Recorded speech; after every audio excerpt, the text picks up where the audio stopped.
Фудбалските клубови активни на трансфер пазарот со цел засилување во своите редови за пролетната полусезона. Брегалница остана без 24-годишниот Зоран Ивановски, кој по една полусезона си замена од штипскиот второлигаш и кариерата ќе ја продолжи во прволигашот Бреера Струмица. Ни својата кариера струмичањецот беше дел од Детонит Плочковица, Беласици и Бреера, па за него тоа ќе биде враќање во позната средина. Третолигашот Слоговиница за пролетниот дел од сезоната представи два нови играчи. Се работи за искусниот 33-годишниот Петар Лямчевски, како и за 22-годишниот Виктор Крстевски, кој доаѓа на позајмица од прволигашот Гостивар. Лямчевски последно настапуваше во Австрија, а претходно беше дел од екипите на Пелистер, Вардар, Тикфеш, Гостивар, Силекс, Евромилк и Металург. Со неговото големо богато искуство тој ќе биде големо засилување во тимот на Слоговиница.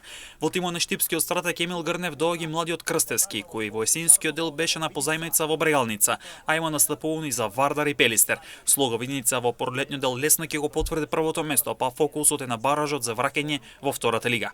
Второлигашот Осоговот Кочини загуби на пријателски надпревар од третолигашот Аеродром со резултат до 2:1. За третолигашот стрелци на погодоците беа Александар Кажлевски и Лука Неделковик. Екипата на Осогово во пролетниот дел ќе биде пред тежок испит, односно да го избори опстанокот во втората лига.